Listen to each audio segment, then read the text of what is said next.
जो देवेंद्र हंस ने जो आज ये काम किया था कि एक एसडीएम को उन्होंने झुंझुनू थमाने का काम किया। और भाई हम उसके पक्ष में हाँ, इस चीज़ में विधायक जी के हम पक्ष में हाँ, जो उन्होंने झुंझुनू जो थमाया है वो बिल्कुल ठीक थमाया है।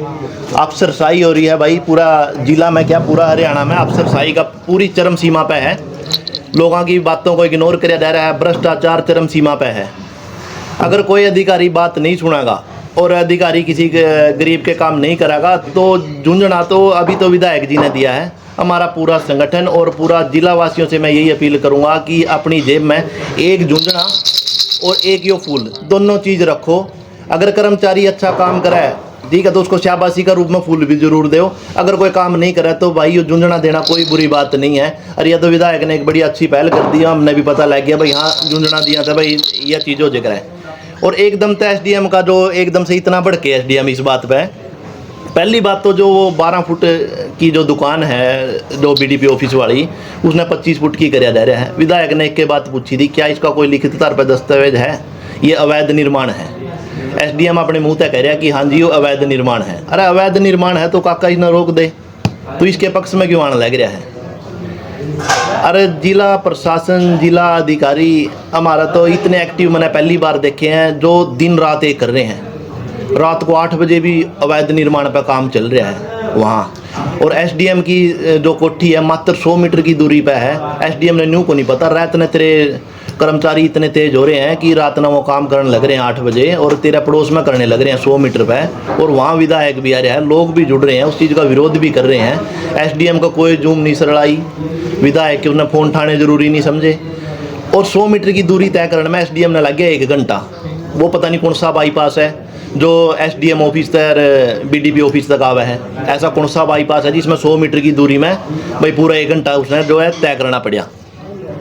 तो हम इसका पूरा समर्थन कर रहे हैं विधायक जी का, और एसडीएम का हम इस बात में पूरा विरोध कर रहे हैं। और इस एसडीएम साहब की मैं आपने एक चीज़ और बता दूँ, हालांकि मेरा कोई हल्का नहीं पड़ता ना कोई वो, लेकिन अलका गुला के अंदर रिक्शा वाला तो ले गए, राइस मिलर, व्यापारी, सेलर, जिससे आप मर्जी पूछ लेना, कोई भी अगर इसको ये कह देगा कि ये ईमानदार और अच्छा इंसान है। जितने भी मेरे सके साथी बंधु जो भी हैं, मैंने जिस पे भी फ़ोन किया ने बोला भाई साहब बहुत परेशान करके हैं, भाई साहब ने बोला बहुत परेशान करके हैं, किसी की कुछ नहीं आवाज़ सुनता। और हमारा एक और बात मैं आपको बताता हूँ, एसडीएम साहब एक ऐसा प्रमाण है यूँ, मेरे बच्चे का अगर कोई नाम बाय चांस गलत हो गया, उसके नाम के पीछे सिंह नहीं लगे और मैंने वो सिंह लगवाना पड़ जाए तो मेरे एक जूतियों की जोड़ी लेकर आनी पड़ेगी नवी। मैंने जब वो घसेगी ना तब जाकर वो मेरा नाम चेंज होगा। मैंने कोर्ट के भी चक्कर लगाने पड़ेंगे, मैंने सरपंच के भी लगवाने पड़ेंगे मैंने, ठीक है। उसके बाद फिर फाइल ना फाइल, फिर कदे सिविल हॉस्पिटल पर कदे जन्म प्रमाण पत्र उठाना पड़ेगा तो जाकर मेरा एक नाम चेंज, मैं सिंह जाकर ऐड होगा उसमें। हमारा एसडीएम साहब ऐसी पावर ऐसी अथॉरिटी है, वो एक ऐसी जादुई छड़ी ले रहा है जो मतलब कि 1 घंटा में सारा कुछ कर दे हैं। बात करूँगा मैं नगर पालिका के चुनाव की, जिसमें नामांकन होया था सैली मुंजाल के नाम से, जो उनका जो नाम आया था भाजपा की तरफ से सैली मुंजाल आ गया था। उस सैली और उसका नाम था हरप्रीत कौर।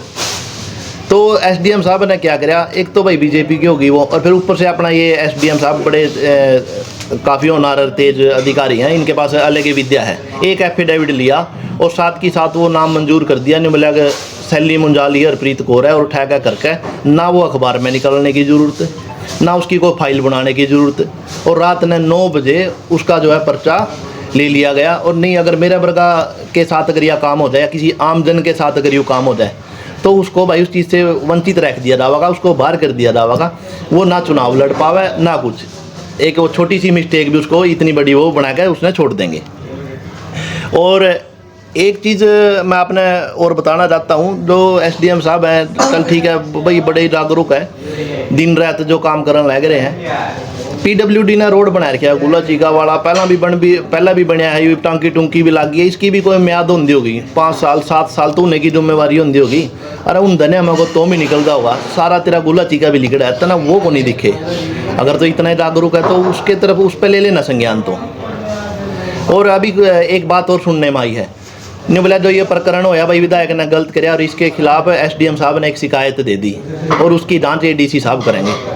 मैं भी इस बात का भी मैं कमाल मान रहा हूँ कि भाई एडीसी साहब इसकी जांच करेंगे कि झुंझुनू अगर एक नाकाम अधिकारी है, किसी जनप्रतिनिधि ने झुंझुनू पकड़ा दिया और उसको ये सिखा दिया कि भाई आप गलत काम कर रहे हो, तो उसकी जांच करागा एडीसी। एडीसी पे और काम जांच के थोड़े हैं भाई। सफाई घोटाला है, करोड़ों रुपया का घोटाला चल रहा है, उसकी कर दो एडीसी जांच, उस बात ना मानना। गांव खुराना की तरफ जानते हुए खुराना रोड पे एक कचरा प्लांट लग रहा है, 4 गांव परेशान है। थोड़ी सी ज़मीन में वो लग गया था, वो बाउंड्री से बाहर रह रहा है, बदबू मारने लग रही है, जीना रहा है वहाँ लोगों का, 4 गांवों का मतलब जीना मुश्किल हो रहा है। एडीसी साहब उसकी कर दो जांच। जांच करने के मुद्दे और बहुत है मेरे भाई, और मैं डीसी साहब तो भी यही बात कहूँगा कि जांच के विषय बहुत है शहर में, अगर करने हैं तो ये झुंझुनू वाली चीज़ ना पकड़ो। और आगे के लिए भी मैं ये कह रहा हूँ, ये झुंझुनू वाले तो एक चल रहा है कैथल में, झुंझुनू की बिक्री बद जाएगी आज से कैथल से। आज हम नया कॉन्फ्रेंस कर दी है, मेरा क्रांतिकारी युवा संगठन में 1000 के करीब तादाद है हमारी युवाओं की। आज से कैथल जिला के अंदर आप देखना झुंझुनू की हम संख्या बढ़ा देंगे। सारे मेरे साथियों का सब तो एक झुंझुनू कैथल मैंने कह दिया है भाई, सारे एक झुंझुनू अपनी गाड़ियाँ में रख लो और साथ में एक फूल रख लो। अगर कोई अधिकारी अच्छा काम करे तो उसको ज़रूर फूल दो, और अगर कोई माड़ा काम करे तो उन्हें झुंझुनू प्रणाम दे। कोई आदमी ने वो नहीं होना चाहिए, उसमें खेद नहीं होना चाहिए। सेकंड मैटर में आपके एक बात और मैं कहना चाहता हूँ, कुछ लोग मतलब कि बिना कुछ सोचे समझे इनके पक्ष में आए उतरे एसडीएम साहब के में, जिन्होंने ये नहीं सोचा कि भाई जनता के साथ गलत हो रहा है, अवैध निर्माण है, अगर उसकी कोई आवाज़ उठाने लग रहा है ना, उसी की टांग खींचने पर लग गए। कुछ संगठन आया एक आकर नहीं बोला कि ये हमारा नहीं बोला पूर्व सैनिक था, इसका अपमान कैसे कर दिया, हम इसका विरोध करते हैं। एसपी साहब तो दरखास्त देने जावे, कभी किसी तरह दरखास्त देने जावे। तो मैं उस पूर्व सैनिक काला संगठन तक भी ये बात कहता हूँ, किसी की बकाइया में आके, किसी की बाता में आके, सरकार के दलाल, सरकार के चमचे ना बनो। संगठन है, संगठन के रूप का काम करो, निष्पक्ष काम करो। मैं तारी इज्जत करूँ, तारा आदर करूँ। कई आपके प्रोग्राम में मैं उनके साथ भी रहा हूँ, उनके शामिल भी होया हूँ मैं उनके प्रोग्राम में, लेकिन जो मैंने मानसिकता उनकी है भाई इसके अंदर जो देखी, बोल भाई बहुत ही निंदनीय उनकी, मतलब बहुत ही छोटी सोच हुआ मैंने लगी जो वो कह रहे हैं कि हमारे पूर्व सैनिक का अपमान कर दिया। पहले तो मैं उनको भी एक बात कहना चाहता हूँ, जो एसोसिएशन है जो रिटायर्ड जो फौजियाँ की है, अगर कोई आदमी फौज में गया और बीच में छोड़ कर नौकरी वो उठा कर एसडीएम लग गया, तो क्या फिर भी उन्हें फौजियों का दर्जा देंगे? ना वो फौजी है, चलो उस टाइम में था, ये वो राज्य कर्मचारी है, अपने राज्य कर्मचारी, पब्लिक सर्वेंट आबाजी ने कहा उसका, पब्लिक का नौकर। अगर वो पब्लिक का नौकर ना वहाँ फौजी का दर्जा देने लग रहा है तो ये तो हमारे लिए भी बड़ी शर्म की बात है भाई, क्योंकि हम फौजी को पब्लिक का नौकर नहीं कह सकते, और वो जो एसडीएम है वो पब्लिक का नौकर है। मैंने तो उन पर भी लानत है जो आदमी इस बात ने लेकर मतलब आगे ठान लग रहे हैं और ये कह रहे हैं कि अगर विधायक पर कार्रवाई नहीं हुई तो हमारा संगठन इसके पक्ष में उतर जाएगा। भाई फौजी साहब, मैं भी एक के बात आपसे कहूँ, आपका संगठन पता नहीं पक्ष में उतरा है या ना उतरा, लेकिन अगर आम पब्लिक के गलत, जनता का अगर कहीं गलत काम हो रहा है, अगर कोई भी सत्ता पक्ष का या विपक्ष का कोई भी नुमाइंदा या कोई भी व्यक्ति अगर उसके खिलाफ आवाज़ उठाता है तो हम उसके साथ डट के खड़े। हाँ, आपके संगठन का तो हमें पता नहीं, लेकिन हम ये विधायक के साथ, हमारा क्रांतिकारी युवा संगठन विधायक के साथ है, और जहाँ भी ज़रूरत पड़ेगी हम भाई उनके साथ अड़ेंगे भी और उनके साथ हम खड़ेंगे भी। तो मेरी आपसे यही है कि चलो आप बड़े हैं, सारे सीनियर हैं, तो अपनी यह बात अपना वापस ले, कुछ नहीं रखे इसमें। एक बीजेपी के खतर काम ना करो, कल एक सरकार खतर काम ना करो। सारा अगर आपने आवाज़ें उठानी है ना, अगर आपने ये दिखा है कि भाई हमारे फौजी का अपमान होया है, तो बड़ी अच्छी बात है, फौज खतर आपने आवाज़ उठानी है, अग्निवीर के खिलाफ उठा दो। 4 साल का कर दिया यू, उससे तो हम जुड़े हुए हो, तारा फर्ज यह बनाया कि वह लड़ाई था हम लड़ाया ही, बाग तारे बच्चे जान लग रहे हैं, वो 4 साल मोड़ा तो उनकी छुट्टी कर देंगे। नहीं बोले 75% में था, 25% को हम रेगुलर करेंगे 4 साल के बाद। रेगुलर करने की कंडीशन देख लो। नहीं बोले एक तो इसका बयान नहीं होना चाहिए जिसको वो रेगुलर करेंगे, और इसी और भी इसी कंडीशन दर दी भाई, मतलब कि उसने भी बाबा ही बनावेंगे, फौजी क्या ना बनावेंगे, उसकी भी बाबा ही उसको उपाधि देनी पड़ेगी। अगर उसको रेगुलर करना है तो सबसे पहली कंडीशन है भाई वो अनमैरिड होना चाहिए। तो फौजी साहब उनकी आवाज़ उठाओ आप। और दूसरा, अवैध निर्माण कैसे मानते हो आप? अवैध निर्माण भाई जो ब्लॉक समिति अधिकारी कह रहे हैं, डिपार्टमेंट कह रहे हैं, वो कह रहे हैं नियम अनुसार बन रही है। नियम अनुसार बन गया तो उनको बढ़ाने का भी नियम होगा कोई। हाँ वो कह रहे हैं भाई हमने सारा प्रस्ताव पास करके अगर प्रस्ताव पास करे होता तो वहाँ आकर एसडीएम ये बात ना कहता कि कहाँ चल रहा है जी निर्माण, कहाँ हो रहा है निर्माण। एसडीएम आगे ये बात बोलता पत्रकार बंधु। एसडीएम ने एक दिन पहले ये कहता भाई मैं जांच करवाऊंगा, अगले दिन जांच के बाद कह भाई ठीक है। एसडीएम ये कहता, एसडीएम तो वहाँ जाकर नहीं बोला कि कहाँ चल रहा है निर्माण, कहाँ है निर्माण। एसडीएम ये कहता जी चल रहा है निर्माण और ये होएगा। ये जो 12 फुट वाली थी तो 25 फुट का ये हमने प्रस्ताव पास करके है उसी टाइम ऑन कैमरा।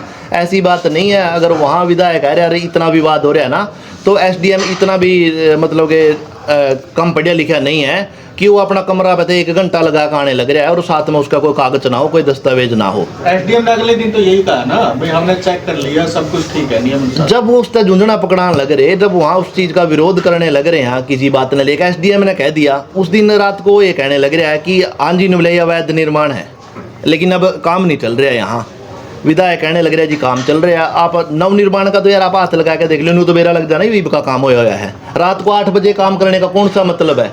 अगर मैं आपकी बात मानूं कि वो निर्माण ठीक था, वो सारा कुछ वैध था, रात ना 8 बजे बता दे वो कौन सी लेबर है जो रातों रात काम करे है। ये चोरों वाले काम करने की नौबत क्या आ गई थी जो उन्होंने रात को काम करना पड़े। पूर्व विधायक कुलवंत बाजीगर ने भी समर्थन किया है एसडीएम का, उन्होंने भी प्रेस कॉन्फ्रेंस करी बड़ी, वो भी मैंने देखी भाई, उन्होंने भी प्रेस कॉन्फ्रेंस करी। लेकिन मैं आपने एक बात बताता हूँ मेरे भाई, हम उस गुरु के चेले हैं। जब हमारे गुरु जी से जिससे हम पढ़े हैं 2 लाइनें खींच दी, एक लाइन छोटी है एक बड़ी है, नहीं बोले इसको बड़ी कैसे किया जाए। हम उसको मटे के बड़ी करने वाले नहीं, अब आप अपनी को खींच के आगे लेकर बड़ी करने वाले में से। हाँ, और जो विधायक जी ने जो काम करे है ना कुलवंत बाजी करना है, वो तो दूसरा की मिटने पे लग गए यार। तो अपना खुद अच्छे काम करना, अगर आपने अपना नाम चमकाना है ना तो लाइन बड़ी करने के लिए दूसरा की मत मिटाओ, आप अपनी एक लाइन साइड में खींचो, उसको बड़ी करो, जनता का दिल जीतो, जनता का बीच में रहो और उस चीज़ का समर्थन कर। अगर कोई चीज़ गलत है तो उस चीज़ का आप ये मत देखो कि ये भाई ये विपक्ष का एमएलए है या कौन है। कुलवंत की भूमिका कितनी सार्थक मानते हो इस मामले में? सार्थक क्या है भाई, वो तो एक पक्ष विपक्ष की तरफ से मतलब वो पूरा डिफेंड करने लग रहा है। जो ये फौजी जो ये आए थे, जो ये 4 जो आए बंदे वहाँ जिन्होंने कहा कि हमारा संगठन है, वो 4 बंदे का जो संगठन जो हमने देखने ने मिला, उसके कुलवंत जी के बराबर में बैठ कर वो स्टेटमेंट लग रहे हैं देन कि हमारे फौजी की बेइज्जती कर दी, हमारा ये कर दिया। ना तो उनको इस बात का ज्ञान कि ये फौजी नहीं है, ये राज्य कर्मचारी है। ऊपर से कुलवंत जी भी ने बोला कि हाँ ऐसा नहीं होना चाहिए, ये अशोभनीय है। कुलवंत जी का मैं फिर तो मैं यह बात मानूँ, फिर तो मैं मान सम्मान करूँ। अगर कुलवंत जी को इस बात का दुख है कि भाई हमारा जो एसडीएम है जिला का कर्मचारी था, भाई उसकी बेइज्जती कर दी, वो ये बात कह रहे हैं, मैं फिर मानता हूँ। जब ग्रीवेंस मीटिंग में अनिल भी जाता है, महीने में 1 बार जिला कैथल के अंदर आता है और वहाँ यहाँ आकर हमारी एसपी मैडम है, महिला है, और उसको लताड़ लगाने की बात करे, मतलब बड़े उसमें मतलब वहाँ उनकी बेइज्जती करता है। डीसी मैडम के सामने आके उल्टा नाप्स ना बोलता है, तब आके कुलवंत बाजी करिए कह दो भाई ये तो गलत कर गया, भाई हमारी एसपी की बेइज्जती कर गया मैडम की। अरे एसडीएम तो बड़े होंगे, आईएएस आईपीएस अधिकारी एसडीएम से तो बड़े होंगे। कुलवंत बाजीगर की बात का मैंने कर दिया समर्थन। अगर वो आगा नील बीज का यहाँ काले झंडे दिखा दे, रोक दे रास्ता उसका, भाई तो हमारे जिले में महीने में 1 दिन आकर कैसे इसका विरोध करने लग रहा है, तो कैसे इनको लताड़ लगा रहा है। ये हमारे अधिकारी हैं, जिला चलाते हैं, जिला की कमान है उनके हाथ में भाई। विधायक ने कहा अगर जनता की आवाज नहीं उठाऊं तो मेरे को भी जनता झुंझुना पकड़ा सकती है। यह बात बिल्कुल 100 की 100 कही भाई, बिल्कुल। अरे इस बात से मैं सहमत भी हूँ, क्योंकि अगर जनता कोई भी जनप्रतिनिधि चुना है ना, मैं एसडीएम साहब से भी एक बात कहूँ, कदे पंच का सरपंच का इलेक्शन लड़का देख और वहाँ तक चुनकर जीत का फिर देख, सैकड़ों लोगों की हजारों आशाएं होती हैं एक प्रतिनिधि पे, ठीक है। उन हजारों उम्मीदों पे पूरा उतरना और उनकी बातों को सुनना और उन पर अमल करना और उनके दिन रात उनके साथ खड़े रहना, तब इसको पता लगागा कि एक जनप्रतिनिधि की वैल्यू क्या है। पत्रकारों में भाई जिसकी सोच ही यहाँ है, अब चौथा स्तंभ माना जावा है मीडिया कर्मी, जिसका कोई नहीं है ना, जिसका कोई नहीं है, जिसका कोई शासन नहीं, जिसका कोई प्रशासन नहीं, जिसके कोई मंत्री नहीं, तो उसके मैं ये कहता हूँ उसके मेरे पत्रकार बंधु हैं। एक आदमी की भी अगर यहाँ अपने मन तक आवाज़ उठानी शुरू कर देना, मैंने आज तक जो देखा है उसको न्याय मिले बिना रहा नहीं है। वो आदमी उसको न्याय मिलेगा जिसके साथ अपने पत्रकार बंधु और ये अपने मीडिया कर्मी खड़े हो गए। और उसने क्या करे एसडीएम ने, नहीं बोला जी ये मेरे से नाप सवाल है, ऐसा कुछ उन्हें आरोप लगाया शायद जो मेरे सुनने में आया है। एक पत्रकार का ही पर्चा करवा दिया, तो इसी से जो छोटी हरकत करा रहा कड़ा का तो वो फौजी था, क्या की वो सेवा थी, क्या का वो कर्मचारी रह गया, उसकी मानसिकता तो उरे पता लगा है।